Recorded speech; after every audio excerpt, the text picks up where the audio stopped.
Welcome back everybody. In this video, we are going to work with game scoring in our Flappy Bird color. So we are pretty close to done with our Flappy Bird game. The two main things that we are missing kind of scoring and the facility to end the game when the user dies, then start again and again. So we are going to work our scoring in this video, and then we'll do the kind of game management part in the next video. So scoring is reasonably straightforward. It has a general scoring system so that when the bird goes through the gap, obviously without actually colliding with the tubes, they get an extra point. Now what I'm going to do is actually look at the x coordinate of these tubes, and I'm going to see what the x coordinate of the tube is, and then when the tube gets to there, if the user has not died yet, then they will get an extra point. So the way I'm going to deal with that is by having a score variable, and this will be an integer which is initially 0, and then we are checking the x coordinate of the tubes. I'm going to check to see if any of them have the left coordinate at the center of the screen. Now I'm not going to check for exactly equal to the center of the screen, because remember we are moving those 4 pixels at the time, so it might not get there. So I have to check to see if it is less than the center of the screen. So let's see how we are going to do that. So reasonably straightforward, we can look at if tube xi to get the x coordinate of the left hand side of the particular tube, and then we want to check whether that's less than the center of the screen. So that is less than gdx.graphics.getWidth. So simply we could say score plus plus. Now of course that is itself is not going to work very well, because the score is going to get very high very quickly, because every time it runs, if the tube is on the left hand side of the screen, it is going to add to the score. So as always, there is a number of ways around this, but what I'm going to do is keep track of which tube is our active score. So next one that we are expecting to come in the center. So let's have an integer. I'll call it scoring tube, and initially first scoring tube is going to be the 0 tube.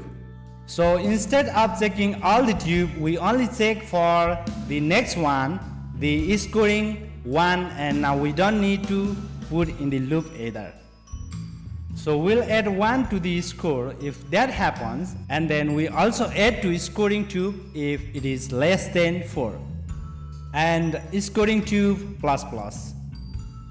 Divide by 2, else scoring tube goes back to 0. So we'll just looping round and round. We'll start with the scoring tube of 0. So we'll check for that 1, and then that 1 will get there first, and then as soon as it does, we'll start looking for the scoring tube of 1. So that will mean that the score is only increment by 1 each time, and actually instead of 4, let's change that to number of tube. So let's just log the score each time, gdx.app.log score, and we'll need to convert that to a string, that is string.value of score.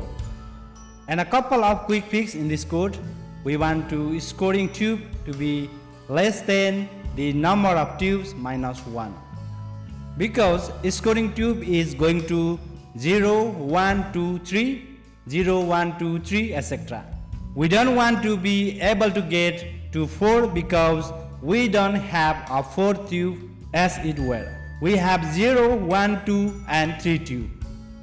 Alright, now we should find that the score is logged each time we get a pass on of the tubes.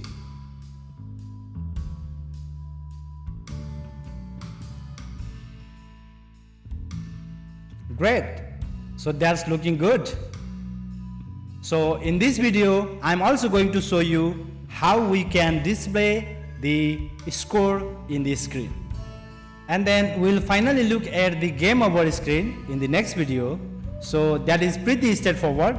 We'll do it down with the rest of our rendering, and we want the score to be in front of everything else. So I'm going to create here. Now write the code with the GDX. We need to create our font.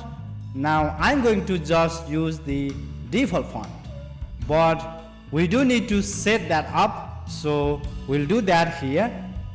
Bitmap font, and I'll call it font, and along with everything else we'll set it up, create method here, font new bitmap font, and then I'm going to set two characterize of this font. I'm going to set the color, and it is just going to be the white, and then I'm going to set the size of scale, and we do that actually font.getData.scale, and I found a scale of 12 to work pretty well. Alright, then we just go down to our base drawing, and I'm going to draw it, so it is going to be at the bottom left of the screen. So we take our font and we draw, and you can see that we start off by starting the base and then the string that we want to draw, and then the X and Y position.